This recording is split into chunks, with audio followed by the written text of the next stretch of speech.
Assalamu alaikum, kifale, kivakum shonik, shalom, merhaba, konnichiwa, ni hao, namaste, privyet, bonjour, buongiorno, saludos, hola, dag, hajbadav, yak shamash, je suis Ali, Anna Alex. I am the CEO of Orca Oshi Capital Management.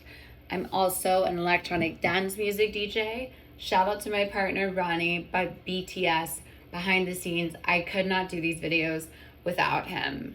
And although I might look like I'm playing a cause character from Clueless, I'm not as dumb as I might look. So with that said, let's talk about Russia and how sanctions have almost become a way of self-harming, as we see China and India able to purchase oil for the low.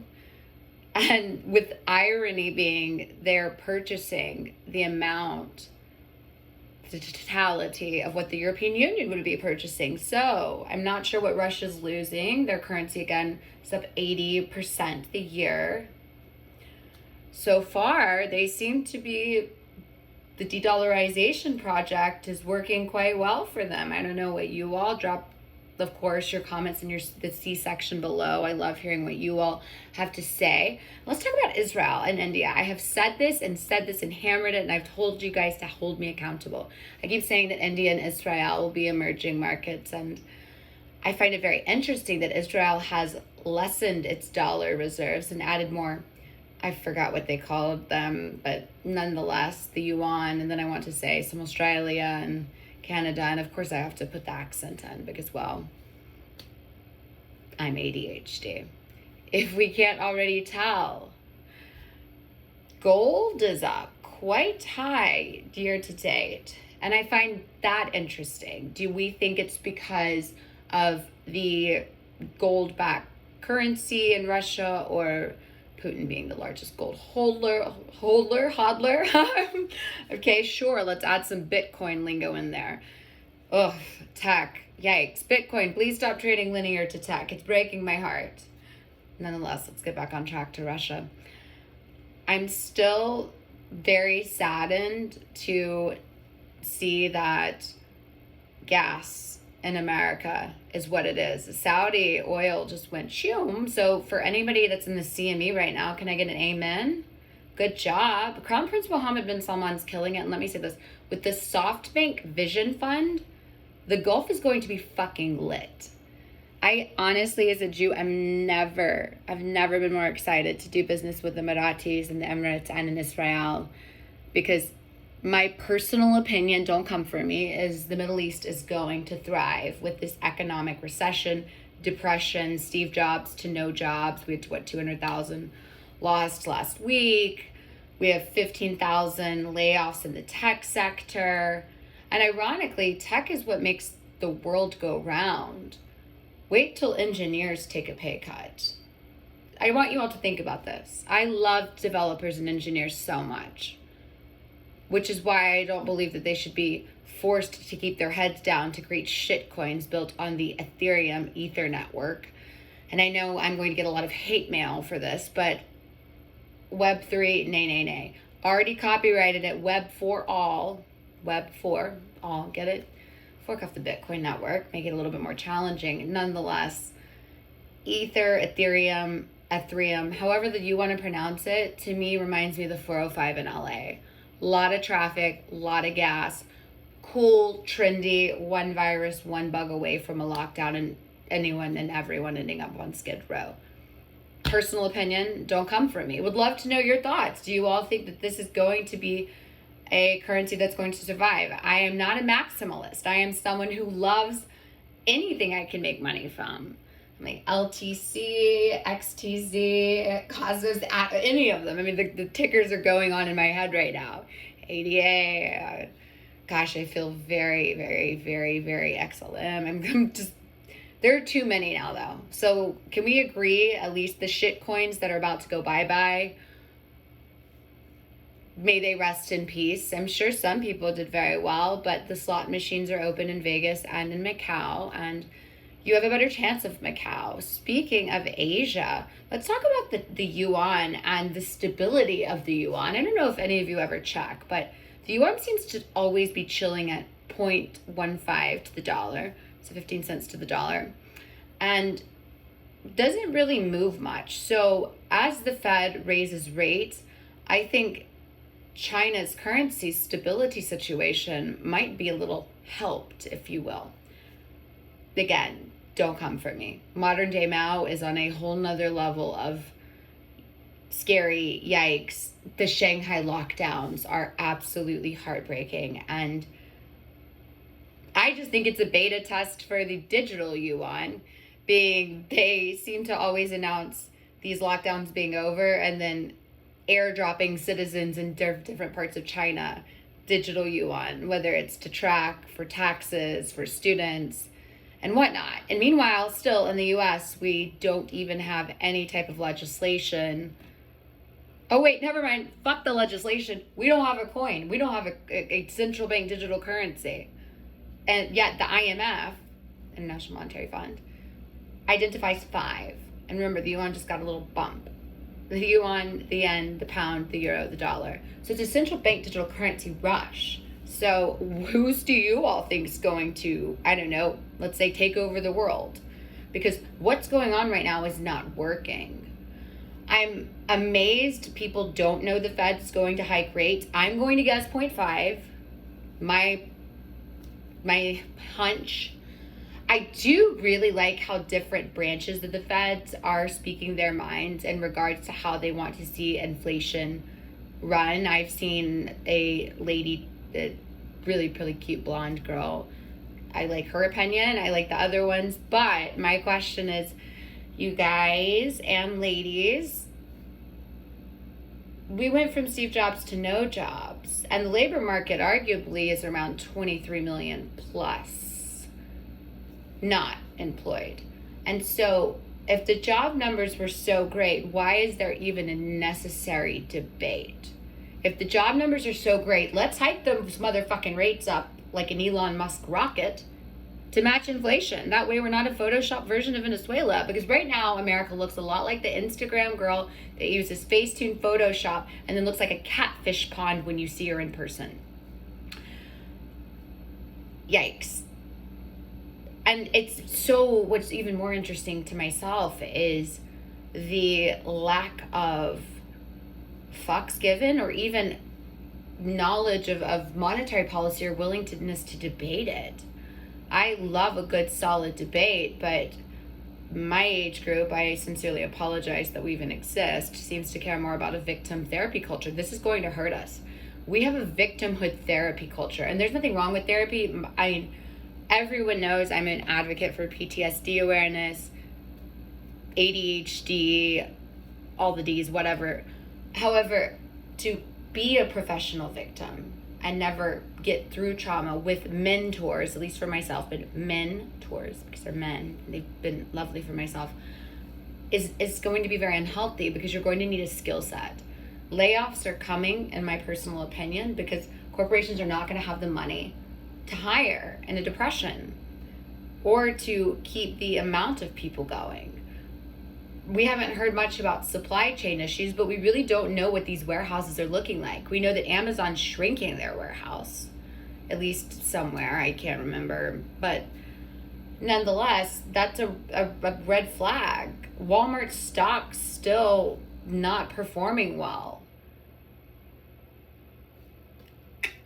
Tisk tisk. They pissed China off, and modern day Mao is not having it. Personal opinion again. But it should show or be indicative of the economy. I don't personally believe that anyone trading this market right now has priced in the Fed rate hikes or anything at all. I don't even think they realize that their credit card is going to go up, potentially up to 18 to 19%. And what the fuck is going to happen when people like Jamie Dimon and the Goldman Sachs president are saying hard stop, prep for a hurricane, oh fuck, and the credit freezes, and your credit card limit just went boom, and by boom, not a good type, but more like a down, down, down, and you owe up, up, up. And I'm going to stop it here because, again, I'm going to do a 2-parter. Makes it easier to digest, being that I'm so ADHD and saturated with knowledge. I want to try to get as much as I can. And I have actually te amo, bisu, besi, bachi. I love you. I will see you. Salam alaikum, kif halek, kifakum shlonek, shalom, merhaba, konnichiwa, ni hao, namaste, privyet, bonjour, bonjour, saludos, hola, dak, hash, barav, shema, shui, ali, Anna, Alex. Let's jump right back into part 2 of what I like to call bootleg Bloomberg, because Daybreak Asia is just now starting. I'm very, very concerned no one is talking about how the global reserve dollar supply was down 59%.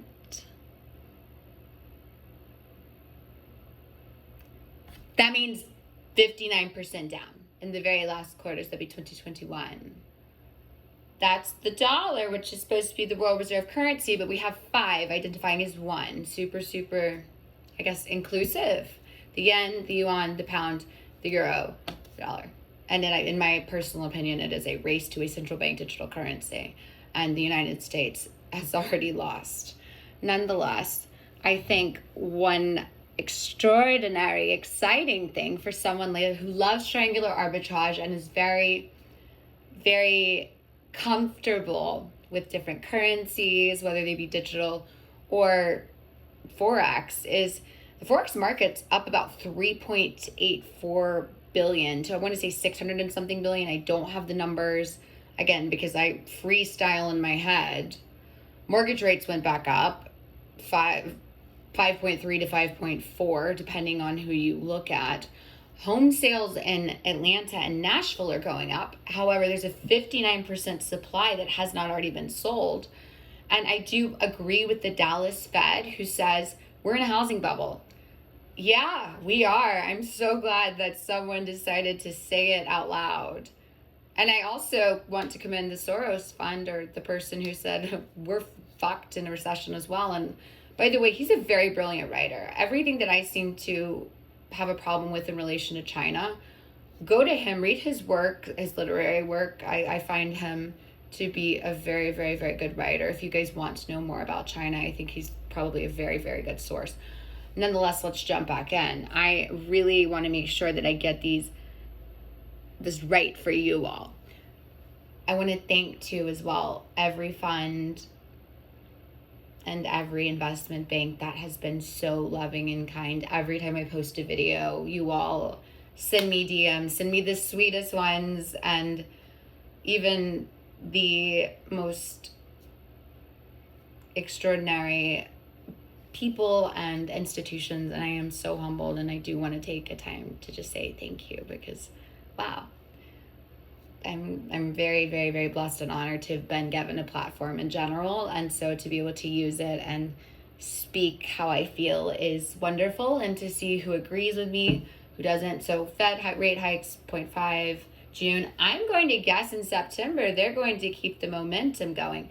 I keep hearing people, and by that I mean maybe, I don't know, but I do. I hear it, talk about how they're going to stop and reverse course.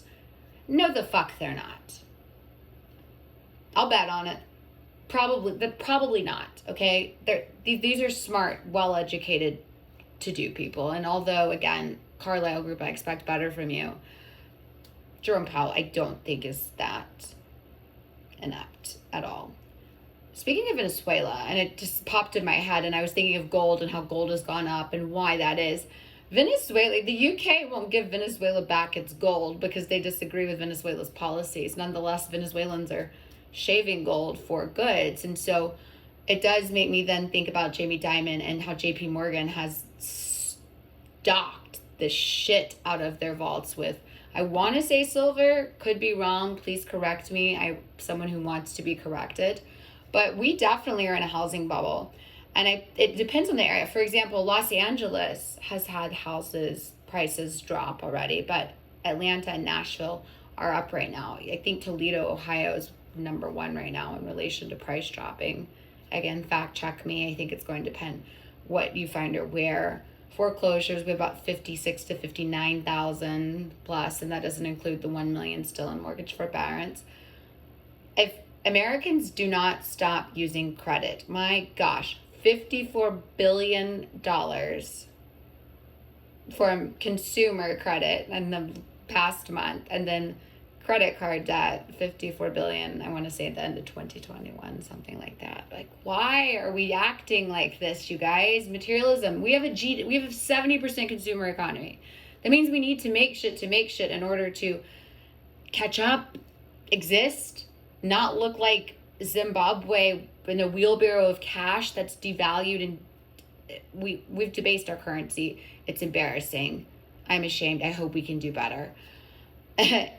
Nonetheless, Iran and America are importing oil together, and so I'm going to go a little Middle Eastern, Persian Gulf.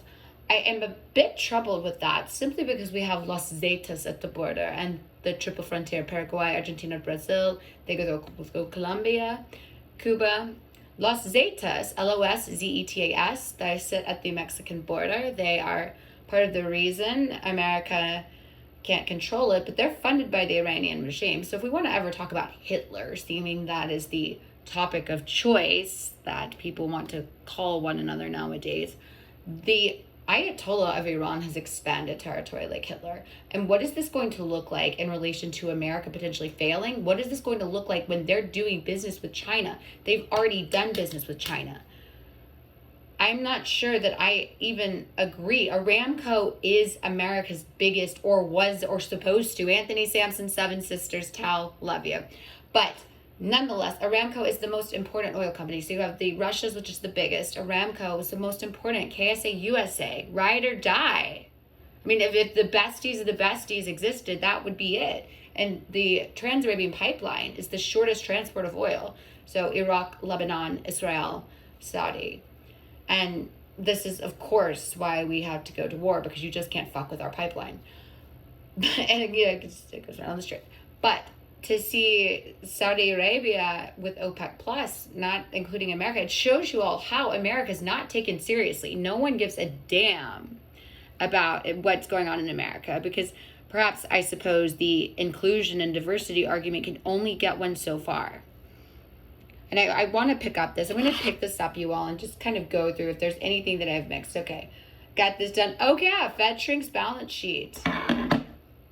What happens when they shrink the balance sheet? They're going to have to do very, very small amounts, because first off, they're going to potentially lose money. And that's not how it works. And by the way, for anyone who says the Fed prints the money, fire them. Fire them. Fire them. Get rid of them. The Treasury prints the money. And I wrote it down, but I really, really want to do a little bit more research before I break it down, because I like to break something down like I'm a 5-year-old. I think I did get everything. Let's look through this. My gosh. I think the only thing that I missed is that we faced with the structural shortages in oil, says someone from Goldman Sachs. I think I got it all. I mean, is this enough? This is what I try to just memorize. This is what I do for fun, you all. What a loser am I, right? Oh, this is a fun one. Restaurants. I wrote this down. It's a little lighthearted, a little less, oh my gosh, America's totally gone from Steve Jobs to no jobs and is a third world photoshopping itself as a first.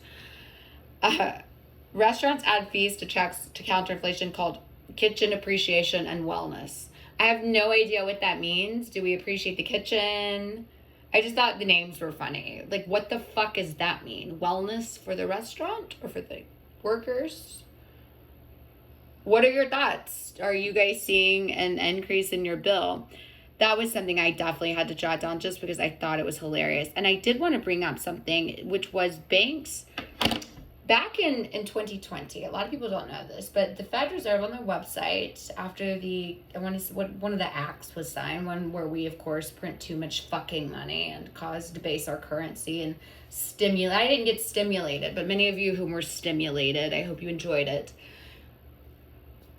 The average car price is still about $45,000, which is absurd, used car, but the Federal Reserve made it very clear that there is no need for a cash reserve. We were on a fractionalized banking system, meaning I'd go in, hand someone $100, and let's just say JP Morgan. They would take 90, do whatever, and at least keep 10. But based on the 2020 website, it says there's no cash reserves needed. So being that we've had over 2,000 banks physical ones close. What's going to happen if there's a cash rush? Uh-oh. That'll suck, right? So precious metals, maybe. Let's think about it. Let's talk about it. Gold's sexy. Gold looks good. You don't necessarily have to have the bars. You can always have them melted down, made into some really cool jewelry, as long as you take care of it and make sure it looks brand damn new. But bartering items, perhaps, being that the long-term debt cycle is up. We need a world reserve currency. I don't see the dollar hanging in there. And this is the first time in history that the world's been on a fiat system. And it shows what a fuck up Woodrow Wilson was signing this act to begin with. I don't blame anybody, someone who wants to run the Federal Reserve one day. But he just did not set it up well, in my opinion. And also the fact that he's a flaming racist, of course, doesn't help my view on him. Even though I do believe his wife Edith had a lot to do with his administration. Fun fact check me, I think that was our first female president. So with that said, I believe I was able to get all of this done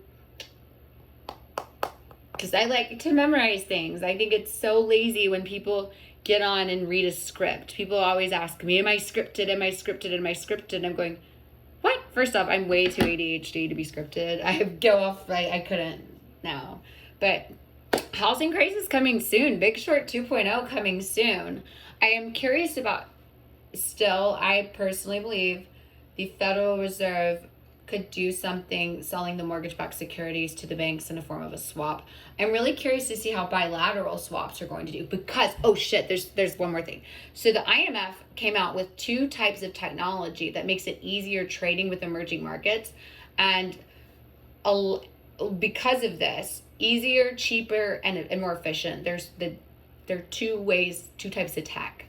And with that said, there are bilateral swaps our Federal Reserve has to try to keep dollar dominance. Do you all think that's going to happen? Do you all think that the bilateral swaps that we have with countries to try to keep dollar dominance going is going to continue? And by the way, you can find this on their website. I don't know why people message me all the time asking how I know, as though I'm some special human being. I'm not. I'm a voracious reader and a gregariously excited human anti-social media valuation contrarian. So I want to always just be focused on the facts. And the facts are, there are 2 types of tech the IMF is speaking on for emerging markets that will make those types of trades cheaper, more efficient. And the Fed does have bilateral swaps with them.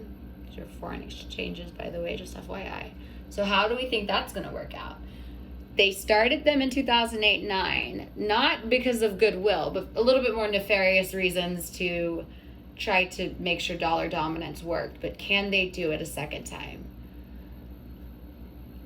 If you're watching this and you work for them, I totally believe you can. But you have to use your voice and speak up and really debate. I'm not sure one chairperson is going to be able to fix this mess. In fact, I would argue not anybody. If I were president, I would be having Steve Cohen and George Soros, Ray Dalio. He's also been talking about gold recently as well. He's a great historian, super brilliant guy. I would, David Rubenstein, Larry Silverstein. Oh, I meant to think about that. Israeli government bonds. Let's talk about Israeli government bonds. Warren Buffett and Larry Silverstein seem to love them. I'm a fan. What are your thoughts? Especially with what Israel's done recently by ditching some dollars, adding some more currencies. What are your thoughts about Israeli government bonds? Are you on the Buffett, Larry Silverstein side, or are you against them? But back to that, I would have every brilliant-minded man, Howard Marks, all of them, everybody in the White House, Hank Paulson, bring it back, Bill Bernanke, bring everybody back. Sit them down, hand them vodka. Jamie Dimon with TARP, I'm sure he'll probably come up with something else. He had Troubled Asset Relief Program. Warren Buffett, Alan Greenspan, all the 90-year-old men. Like, basically any, Bill Gross, oh my gosh, talk about PIMCO. I mean, brilliant. Talk about Bond, dude. We need him right now. Bring them to the White House, please. I admire all of these men so much, and I admire all of the people from their funds that have personally reached out to me. I love you guys. I'm so honored and humbled and appreciated, sure. appreciative of the support that you all have given me. And I have back, je t'aime, te amo, bisu, bisu, bachi. I love you.